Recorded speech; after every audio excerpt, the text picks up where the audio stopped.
nossa terça-feira. Você é um missionário. E o propósito desse programa é motivar a você, que é um crente, que é uma pessoa que se chamaria de leigo, né? Mas você é um missionário de Deus. Não existe essa divisão entre o clero e o laicato. Isso é uma coisa que foi abolida, né, pelo sacerdócio universal dos crentes. Então, todo crente adora a Deus, todo crente serve a Deus, todo crente é um adorador, todo crente é um missionário. E esse programa ele foi criado justamente para motivar isso. Nós estamos sendo desafiados aqui na Junta Missionária de Pinheiros para plantar igreja no Brasil. E as pessoas ligam e mandam mensagens: pastor, venha começar uma igreja aqui, né? na minha cidade. A minha cidade não tem uma igreja que ensina a Bíblia. Então, nós estamos desafiando a você que é crente, convertido, no lugar onde você estiver, que você, então, inicie esse projeto de plantação de igreja.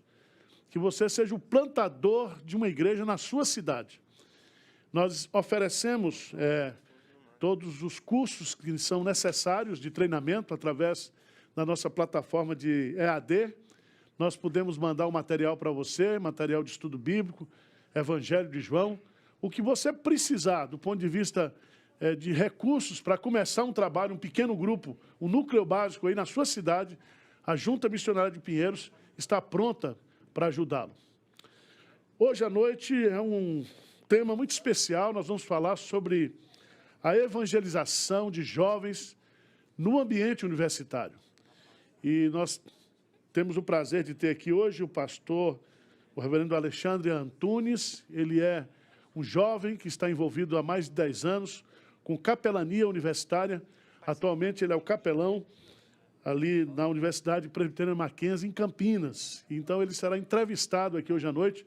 Ele vai compartilhar conosco um pouco da experiência nessa área de evangelização.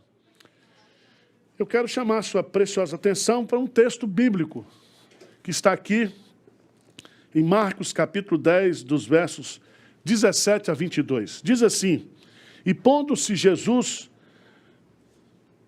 a caminho, correu um homem ao seu encontro, e ajoelhando-se perguntou-lhe: bom mestre, que farei para herdar a vida eterna? Respondeu-lhe Jesus: por que me chamas bom? Ninguém é bom senão um, que é Deus.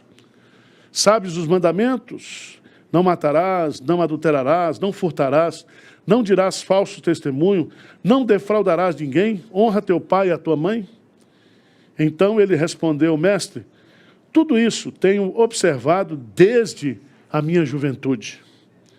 E Jesus, fitando, o amou e disse: só uma coisa te falta. Vai, vende tudo o que tens, dá aos pobres e terás um tesouro no céu.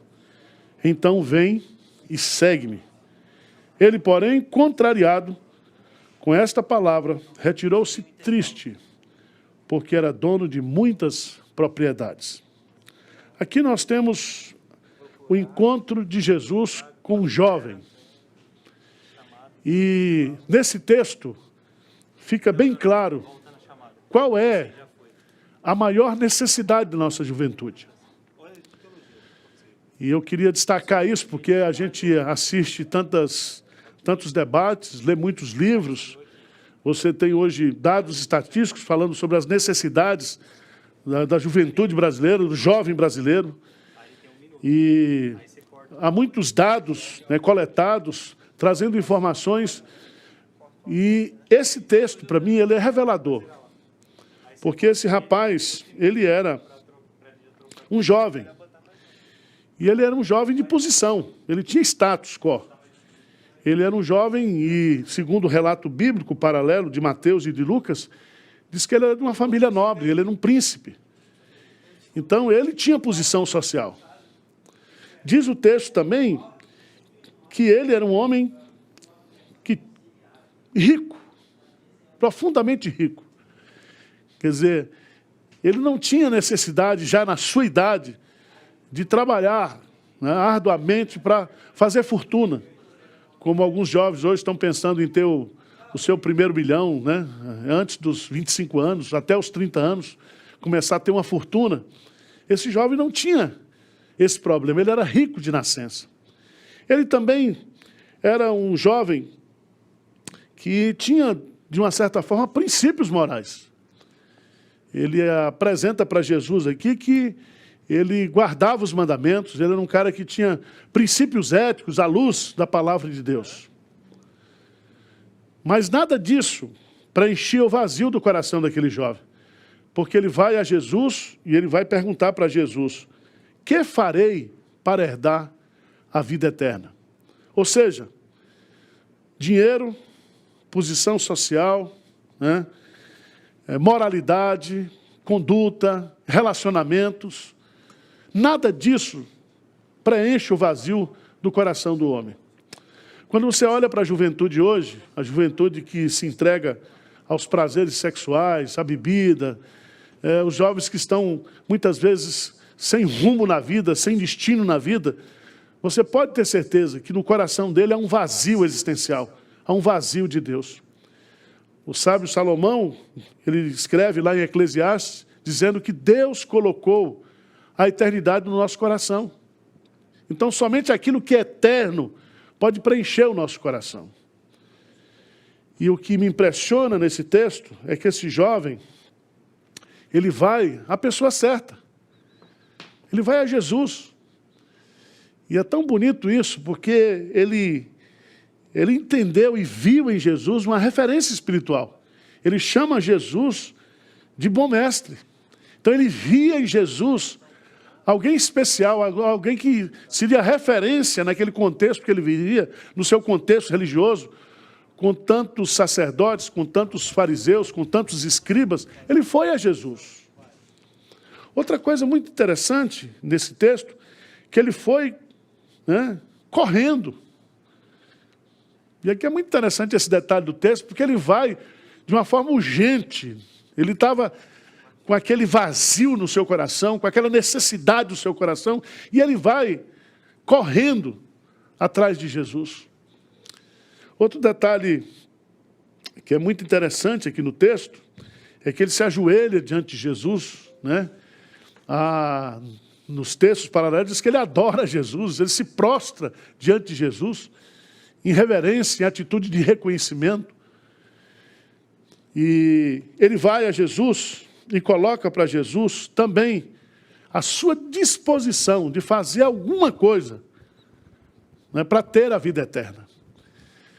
Ele não fala em comprar a vida eterna, mas ele fala em fazer alguma coisa. Ele pergunta para Jesus, né, mestre, que farei? O que eu posso fazer para herdar a vida eterna? Do ponto de vista de Jesus, eu acho interessante que aqui nós temos algumas lições muito importantes também. A primeira delas é que Jesus, ele dialoga com aquele jovem, ele conversa com aquele jovem. E essa é uma lição muito importante para mim, para você, para a igreja hoje, é que nós temos que ouvir a juventude, nós temos que ouvir as novas gerações, nós temos que entender as suas angústias, as suas necessidades, para que a gente possa, então, apresentar o Evangelho.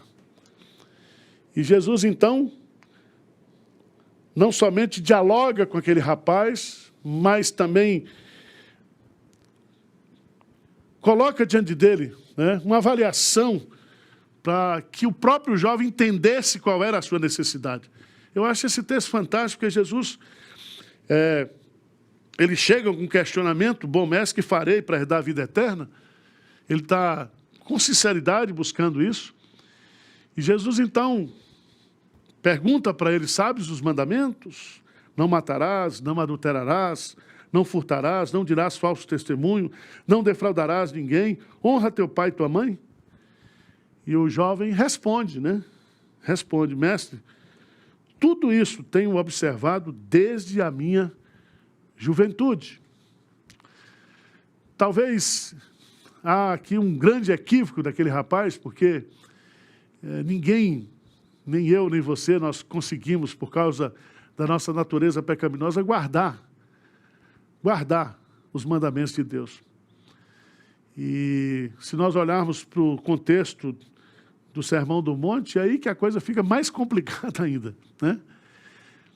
Mas o que eu acho interessante é que Jesus, ao fazer esse questionamento, Jesus entendia que ele talvez estivesse pensando que ele poderia, com as suas próprias forças, ter razões para merecer a vida eterna. Isso é uma coisa que acontece com todo mundo, né? O carcereiro de Filipos faz uma pergunta para Paulo e Silas, né? O que farei para ser salvo? Todo mundo quer fazer alguma coisa para ser salvo. Mas a salvação é pela graça. A salvação é pela fé exclusiva na obra de nosso Senhor Jesus Cristo. E o fato de eu crer em Jesus Cristo, eu tenho que abrir mão de todos os meus ídolos, de todos os meus deuses. E a Bíblia fala, o próprio Jesus diz lá, eu sou o caminho, eu sou a verdade e eu sou a vida. Ninguém vem ao Pai senão por mim. Não há salvação em nenhum outro que não seja Jesus Cristo. E Jesus Cristo, ele pagou o preço da nossa redenção, ele pagou o preço, né, para nos oferecer graciosamente a salvação. E Paulo diz, pela graça sois salvos, mediante a fé, isso não vem de vós, é um dom de Deus. Não de obras, para que ninguém se glorie.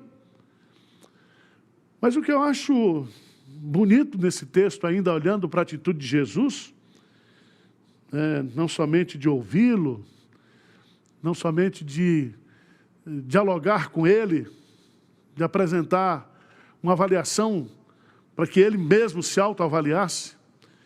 O que eu acho lindo aqui nesse texto, que diz o texto no versículo 21, e Jesus fitando o amor. O amor. Eu creio que nós aprendemos muito com Jesus, porque às vezes na própria igreja, os grupos mais difíceis que nós temos são as novas gerações. E o fato de nós sermos gerações diferentes e sermos diferentes na maneira de expressar, na maneira de cultuar, né? Na maneira de ver o mundo, de ter as angústias da sua própria geração, às vezes a gente quer se afastar, né? Alguns até odeiam os jovens, até odeiam os adolescentes, né? E eu já vi muita gente dizer, não, eu gosto de trabalhar com criança, não gosto de trabalhar com jovem, com adolescente, porque isso dá muito trabalho. E dá trabalho mesmo. E o texto aqui é muito bonito, porque diz que Jesus o amou. E se está registrado que Jesus o amou, é porque amou mesmo. E quem ama é sincero. E eu creio que uma das coisas que a juventude gosta de ver nas pessoas é a transparência, é a sinceridade, é a honestidade. E Jesus então disse para aquele jovem, olha, só uma coisa, só uma te falta. E essa coisa que te falta, vai e vende tudo que tens, dá aos pobres e terás um tesouro no céu. Então vem e segue-me. E você, quando lê esse texto, você pode chegar a uma conclusão de que Jesus Cristo está dizendo aqui que a salvação é para os pobres. Você tem que abrir mão. A pobreza é o caminho para a vida eterna. Não é isso que Jesus está ensinando aqui. O que Jesus está colocando aqui é que para segui-lo, para ser um discípulo dele, é preciso que haja exclusividade de adoração, exclusividade de afeição, exclusividade de compromisso. Se alguém quiser ser meu discípulo, renuncie-se a si mesmo, tome a sua cruz e siga-me. Está claro aqui no texto que Jesus não está colocando para aquele jovem que a salvação era para o abandono de riquezas. Pelo contrário. Há muitos crentes ricos. Jesus vai depois dizer que é muito difícil o rico entrar no céu. Mas ele não está falando do rico, ele está falando do rico que ama as riquezas, que tem o dinheiro, os bens materiais, como seu Deus, como seu ídolo. E lá no Sermão do Monte, Jesus diz claramente, ninguém pode servir a dois senhores. E a única coisa que Jesus coloca como Senhor e como Deus, Mamon, no contexto do Novo Testamento, é o dinheiro. E há uma juventude hoje motivada aí a ganhar dinheiro, a fazer uma faculdade, a entrar num grupo, um banco, uma agência financeira, e ganhar dinheiro, e ganhar dinheiro, e ganhar dinheiro. E muitas vezes nós não estamos entendendo. Outros são obcecados por diplomas, por títulos, né? Outros adoram o próprio corpo, adoram os prazeres. Jesus está colocando um ponto nisso aqui. Vai e vende tudo o que tens, dá aos pobres e terás um tesouro no céu. Então vem e segue-me. Aqui nós temos o maior exemplo, o exemplo mais franco, mais sincero do que é evangelizar jovem. É apresentar o jovem, qualquer que seja a sua posição, a sua condição financeira, a sua necessidade espiritual, apresentar exclusivamente o caminho da salvação, a vida eterna na pessoa de Jesus Cristo. E para que Jesus seja o Senhor da sua vida, você tem que abrir mão de tudo aquilo que está ocupando o lugar de Jesus na sua vida. E esse texto, ele termina de uma forma muito triste, porque diz assim, no versículo 22, ele, porém, contrariado com esta palavra, retirou-se triste, porque era dono de muitas propriedades. Eu já vi muito pobre triste. E aqui está dizendo que esse rico, ele se retira. Ele não quer saber mais de vida eterna. Ele não quer fazer mais nada, porque aquilo que era preciso ele fazer, de uma forma honesta, de uma forma necessária, Jesus colocou para ele. E o dinheiro era o dono dele. Quando diz que ele era dono de muitas propriedades, não. As propriedades, as muitas propriedades, eram o dono do coração daquele rapaz. E então eu quero dizer para você que o tempo passa, que as gerações mudam, mas a mensagem do Evangelho é a mesma, é a mesma. Então nós vamos meditar hoje. Você que está nos assistindo, você que tem uma preocupação com seus filhos, com seus netos, com as novas gerações.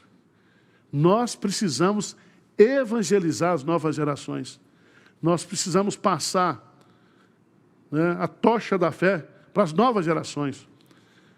E nós não podemos negociar aquilo que é o fundamental. Nós precisamos ouvir os jovens, nós precisamos dialogar com os jovens, nós precisamos amar os jovens, mas chega um momento que você tem que dizer para os jovens, ó, Jesus é o caminho, Jesus é a única verdade, Jesus é a única vida, não há salvação fora dele. E o que a nossa geração experimentou e que as novas gerações precisam experimentar é ter uma experiência de conversão, de ter Jesus como Senhor e Salvador da sua vida. Então que Deus abençoe você, que você seja um pregador do Evangelho para as novas gerações, para as crianças, para os adolescentes, para os jovens. E o padrão que nós temos, a referência que nós temos é Jesus Cristo.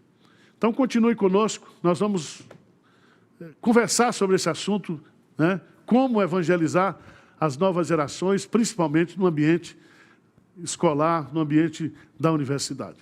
Deus abençoe sua vida, fica conosco. Nós vamos ter um breve intervalo, daqui a pouco a gente vai conversar com o pastor Alexandre Antunes. Um grande abraço.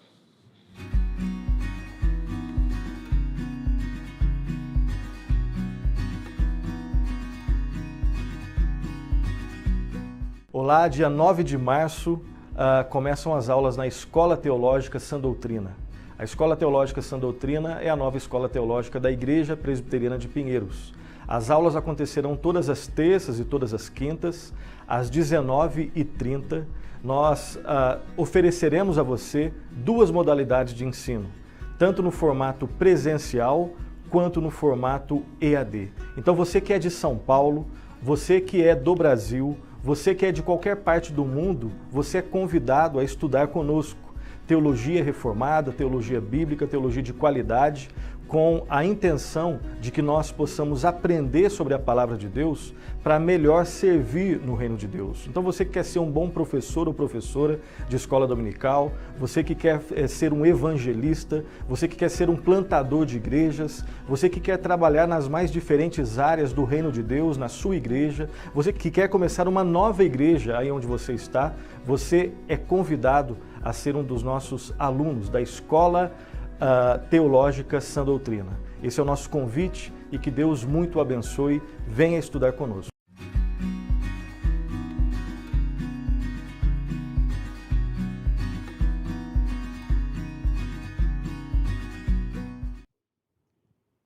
Muito bom, de volta com esse programa queridinho da IPPTV. Todo mundo ama porque você é um missionário. E eu estou aqui para acompanhar os seus comentários durante todo esse programa. E, gente, queria dar uma dica. Tem jovem, tem conhecidos que estão na universidade, mães, pais, compartilhe o link agora, né? Porque é um momento muito precioso que a gente vai meditar e ouvir palavras que vão ajudar muito as famílias que têm jovens na universidade. Então, compartilhe o link rapidinho. Eu estou aqui para lembrar também que nós sortearemos 2 livros nessa noite e o link para o sorteio para participar está na descrição do vídeo. Então, tá aí assistindo, já clica no link e se inscreve, coloca os seus dados. Um dos livros é O Avivamento para a Igreja, do Franklin Ferreira, e o outro é do reverendo Hernandes Dias Lopes, Pentecoste, o Fogo que Não Se Apaga. Então, ainda hoje, nós sortearemos esses 2 livros. Se inscreve aí. E também estarei acompanhando os comentários. Pode mandar pergunta, tiver dúvida. Nós estamos aqui com um convidado especial que vai tirar a dúvida, vai falar sobre esse trabalho lindo da evangelização dos jovens na universidade. Quero dar boa noite para a Josabete, para a Elisângela, para a Joseli, para o Dionel, para o Ricardo, para o Ismael, que estão assistindo a gente desde o Rio Grande do Norte. Tem gente de todo o Brasil e de todo lugar do mundo. Vou passar para o pastor Erival, porque hoje o papo está bom, interessante, muitos jovens precisam saber disso. Que bênção. Então, passo para o pastor Erival, né, pastor, que o assunto hoje está interessante, né? Alô, você, muito obrigado pela sua audiência, pela sua companhia, todas as semanas aqui. Hoje nós estamos recebendo o pastor Alexandre Antunes. Ele é um jovem pastor, pai de 2 filhas, casado, e que há 10 anos trabalha com a evangelização, a capelania universitária, que é o trabalho dentro da escola para não somente evangelizar os jovens, mas atendê-los nas suas necessidades, como nós colocamos aqui. Alexandre, faz uma saudação, por favor, aí. E fala um pouquinho da sua vida, da sua biografia aí, para o pessoal conhecer você um pouco. Ok.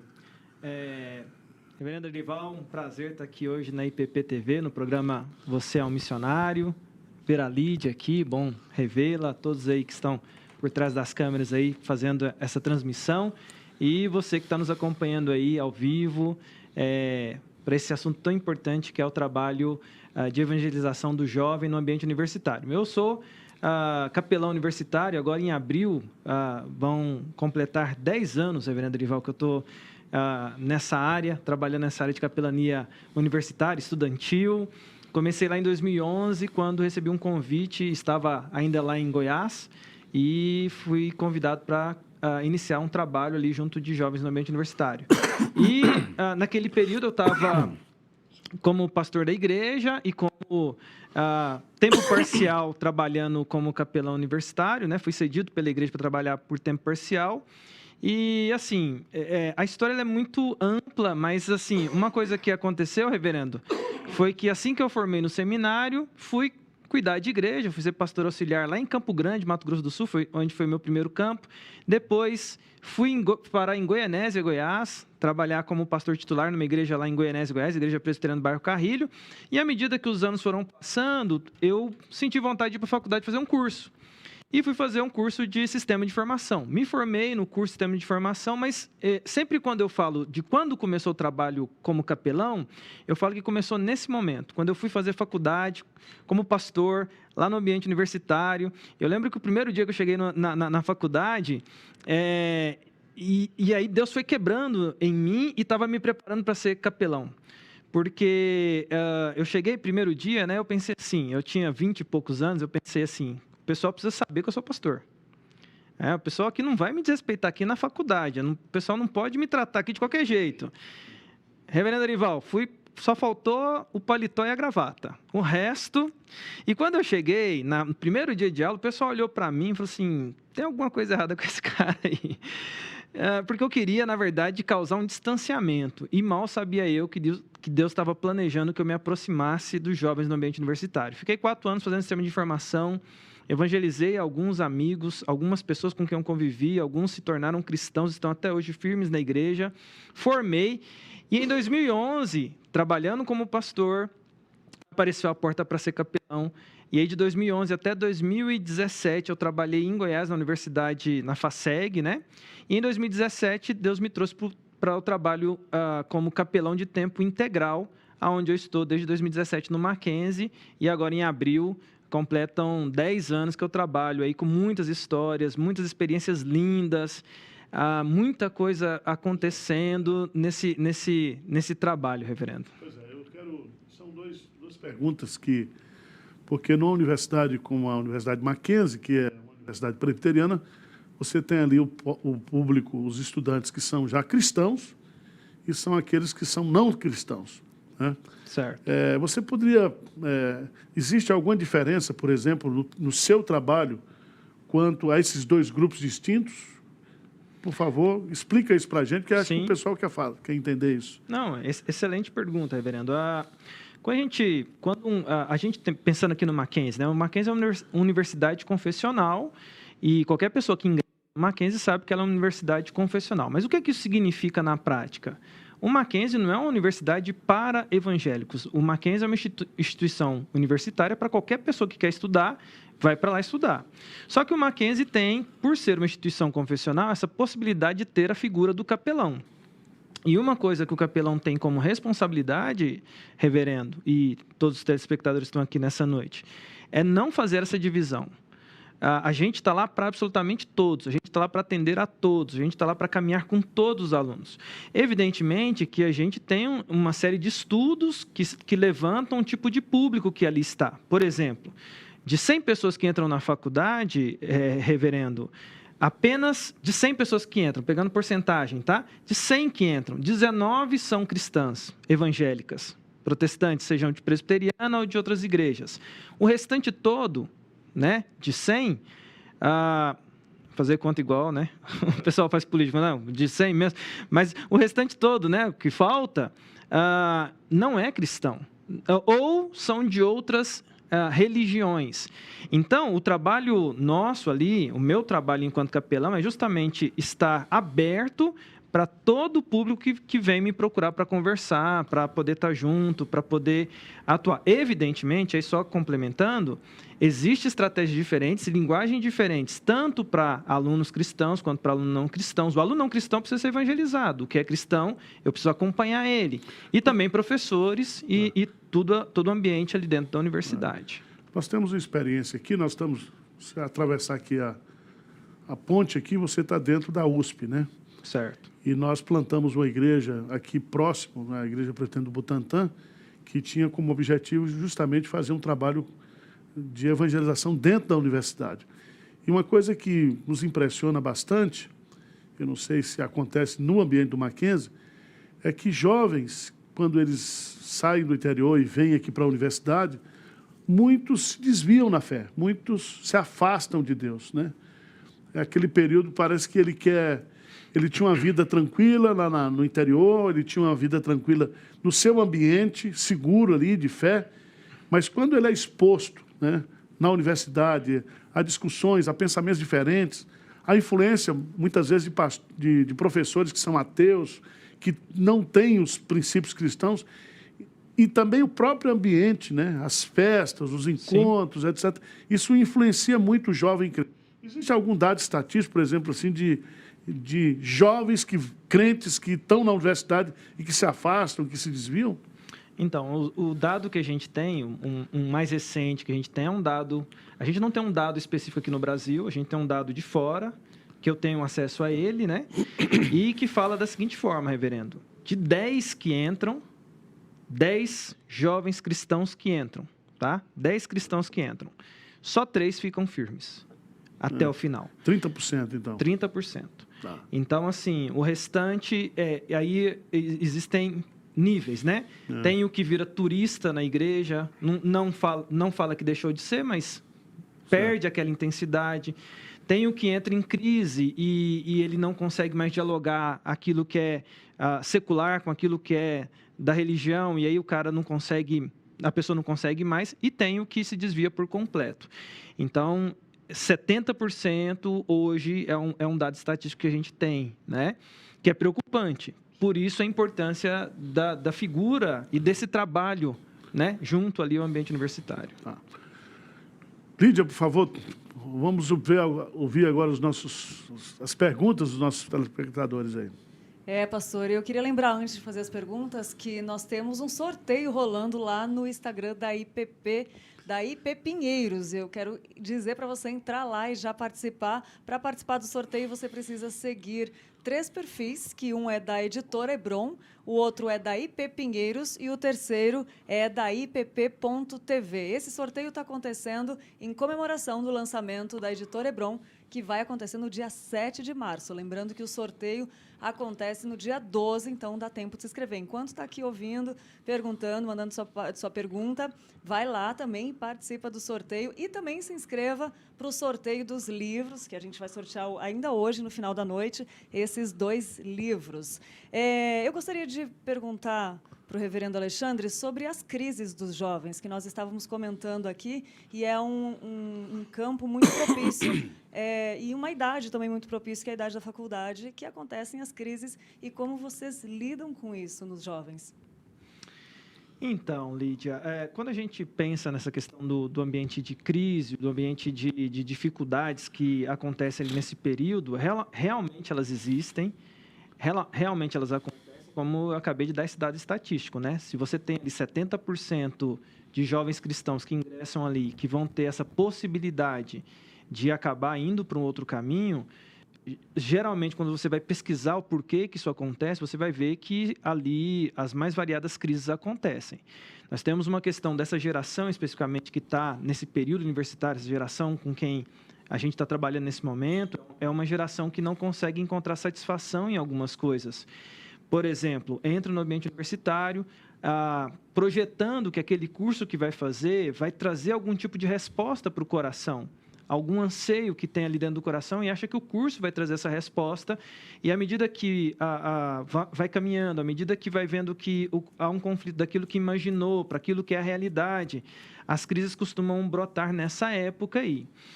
E é muito legal o trabalho da capelania, porque assim, eu costumo falar, e a gente tem, pela minha experiência desses 10 anos e contato com outros capelães, tantos que trabalham nessa questão do ambiente universitário, a gente fala que os 3 primeiros meses são fundamentais para a gente estar ali próximo a alguém que está iniciando a jornada no ambiente universitário e para poder dar esse amparo, dar esse apoio e criar um vínculo, criar uma ponte.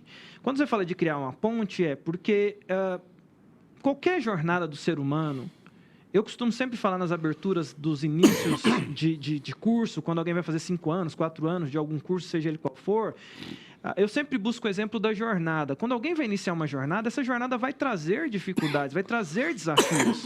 E a gente precisa de ferramentas.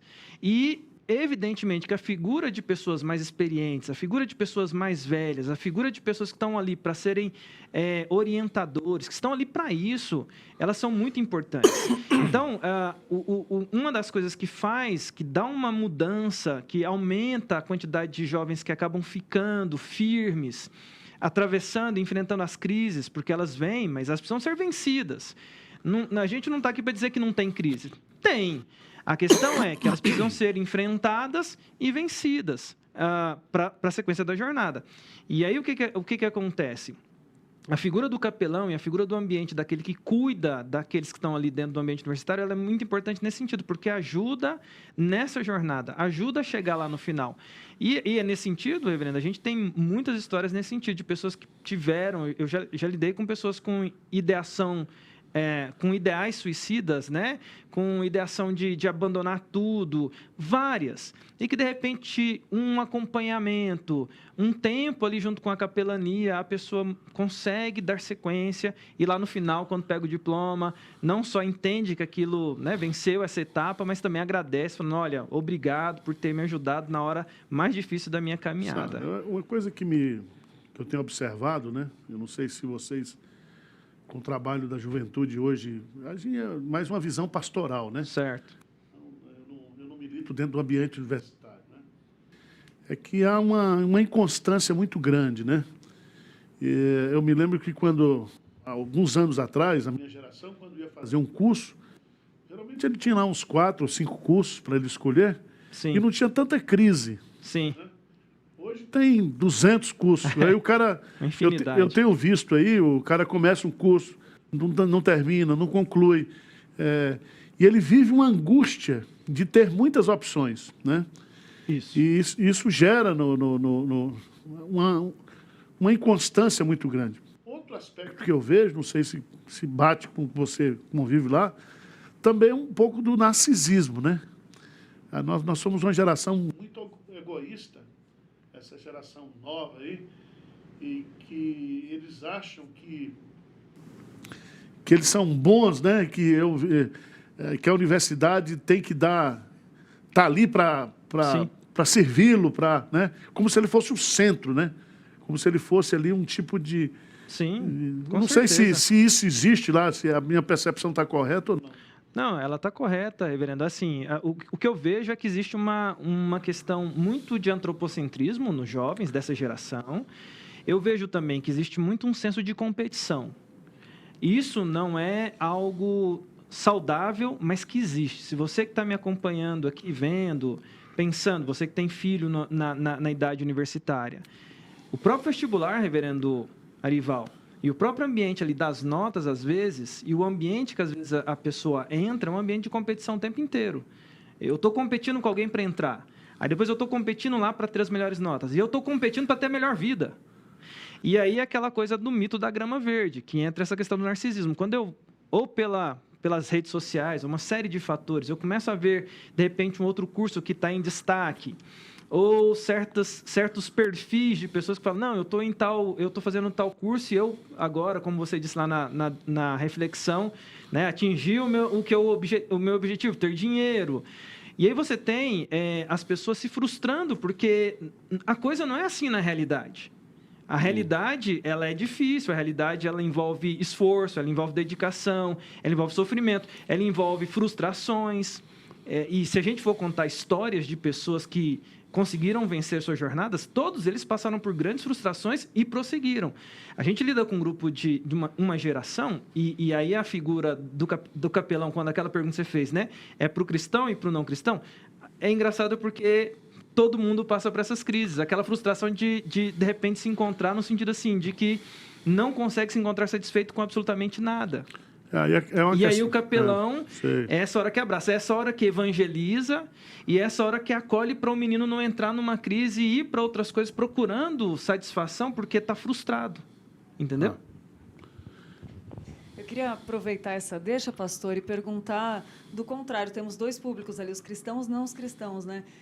Se há testemunhos de também pessoas que talvez não estariam próximo ao Evangelho e por essa situação da crise acabam conhecendo a Cristo e se convertendo, que é o tema de hoje, né? De evangelismo na faculdade. Acontece isso também, pastor? Acontece e, assim, o ambiente universitário na confessionalidade, uma universidade confessional, a gente tem aquele zelo de não fazer proselitismo. Né? O que é o proselitismo? As aulas, as matérias, os cursos, a universidade está lá para oferecer o diploma. Entretanto, a gente está lá aberto para falar daquilo que é a crise do ser humano. E aí você tem essas múltiplas crises que acontecem na jornada do ser humano, em que ele não consegue encontrar resposta em absolutamente nada e vai parar para conversar com o capelão. E aí o capelão, só rapidamente, o capelão ele tem ali a questão de uma palavra, um detalhe.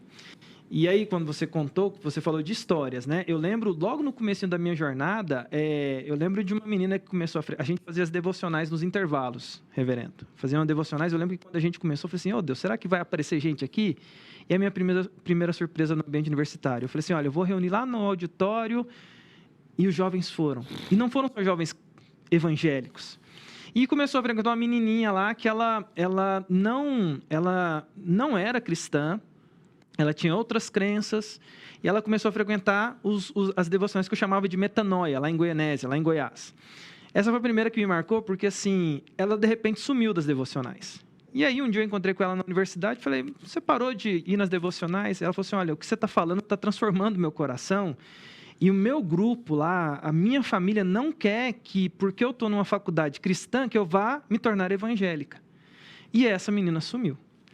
Eu encontrei com ela depois, na época da formatura, e ela me deu um abraço. Eu lembro que isso foi muito marcante, porque ela falou assim, olha, eu queria contar uma novidade para você. Eu falei, o que foi a novidade? Ela falou assim, olha, já tem 5 meses que eu fui batizado, estou na igreja, porque as palavras que eu vi lá entraram no meu coração, e eu tentei lutar contra aquilo, mas estou eu aqui servindo a Jesus. Então, tem muitas histórias assim, reverendo.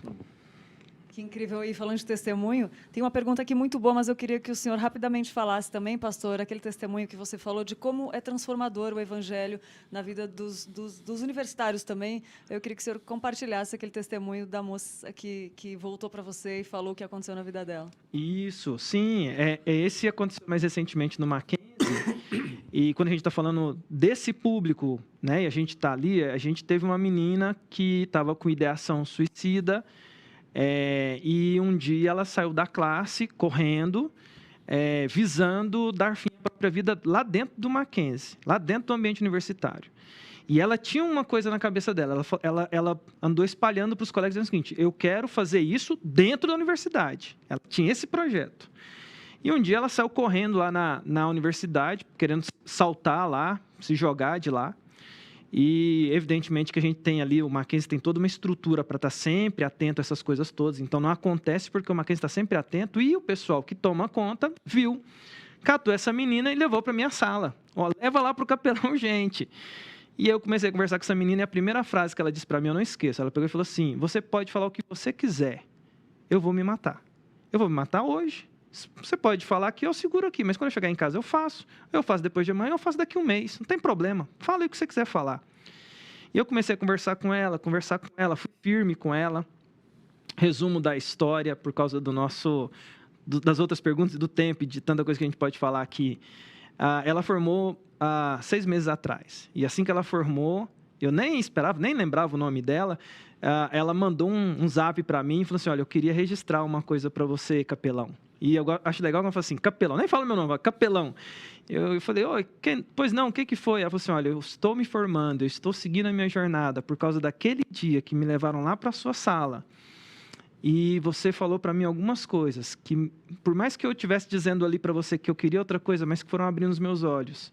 E eu estou seguindo a minha vida. Muito obrigado por você ter falado aquilo que você falou naquele dia, porque estou seguindo a minha vida. Obrigado por ter passado por essa universidade. E falando em universidade, vou aproveitar a pergunta aqui do Jailton, que falou, pastor Alexandre, qual a diferença em ser capelão do Mackenzie em detrimento às outras universidades?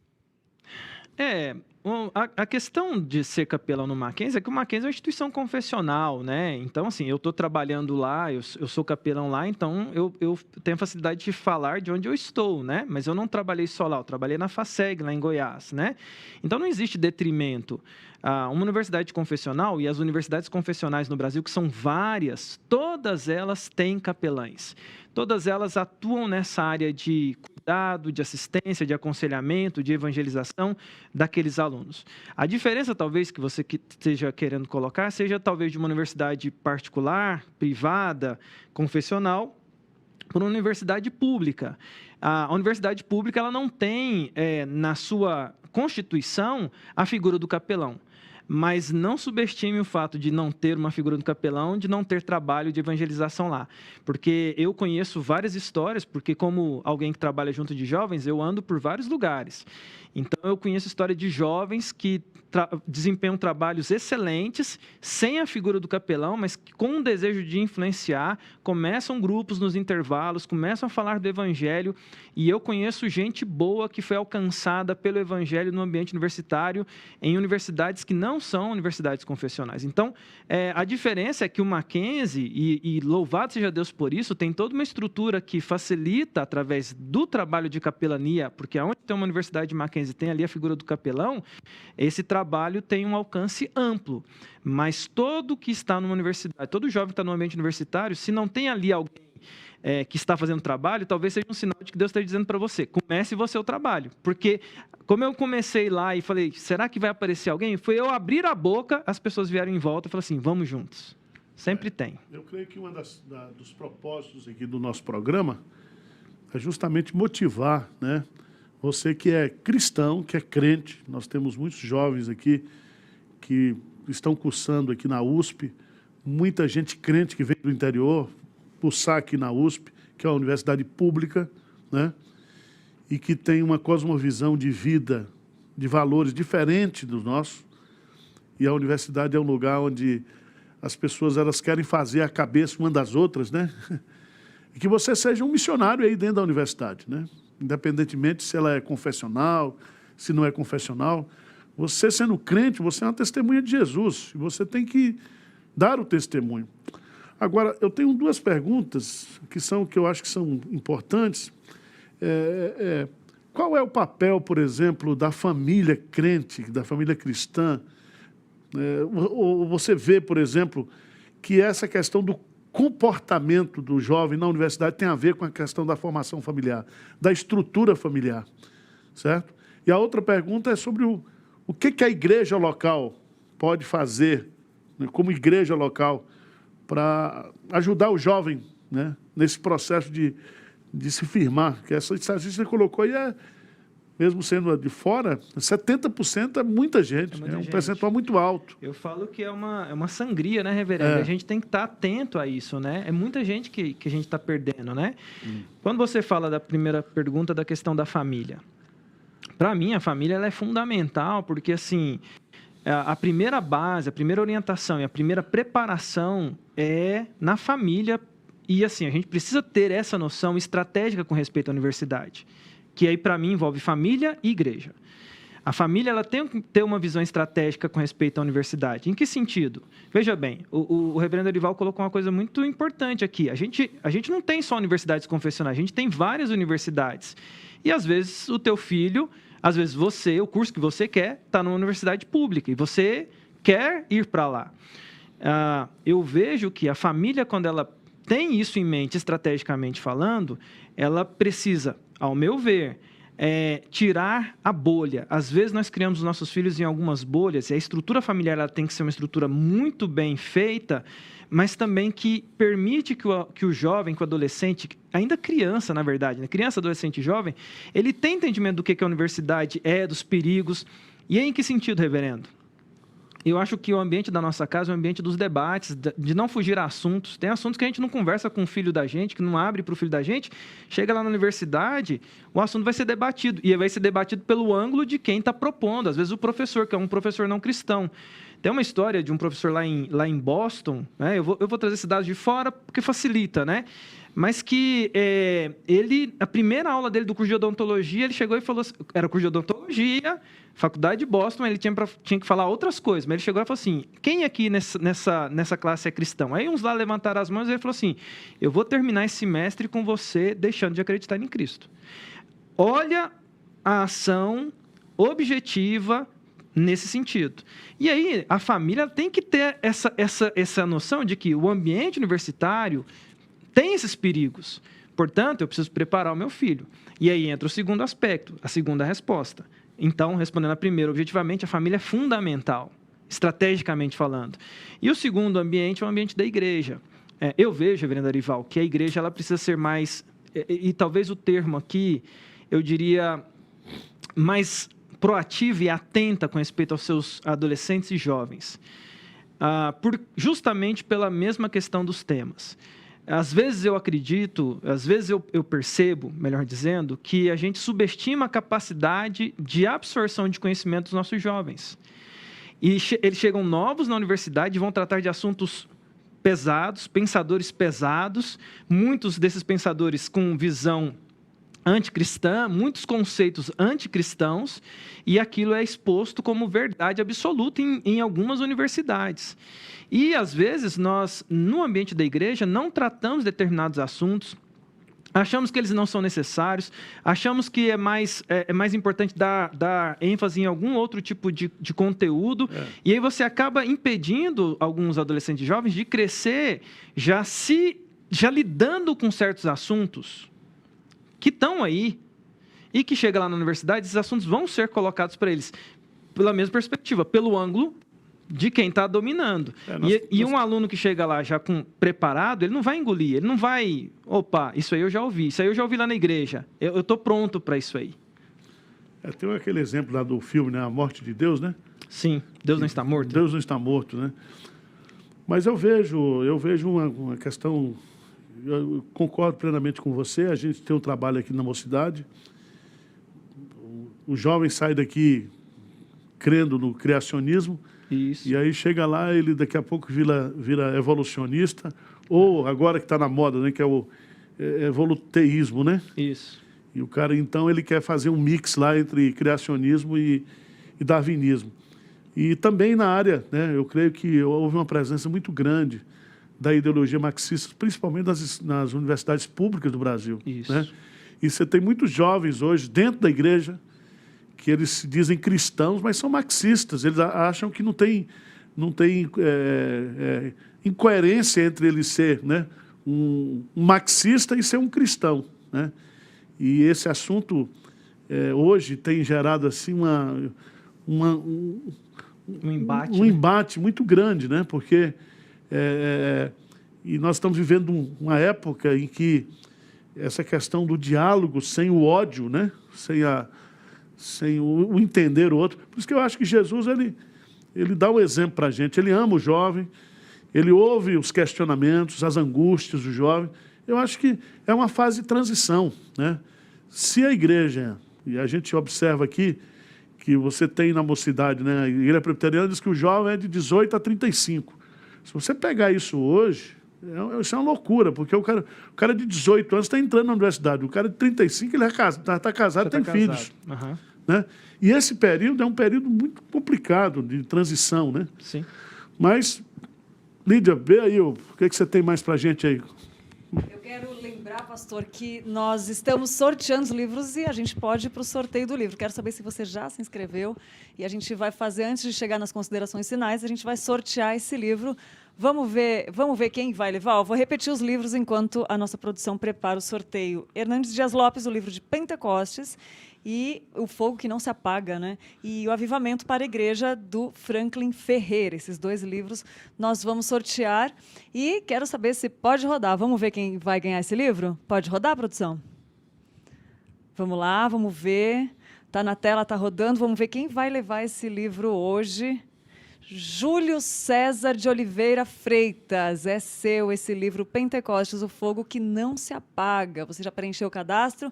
Nossa produção vai enviar para você. Lembrando que toda terça-feira nós temos sorteio aqui de um livro escolhido a dedo, com muito carinho, com conteúdo relevante que vai edificar a sua vida. Vamos para o próximo.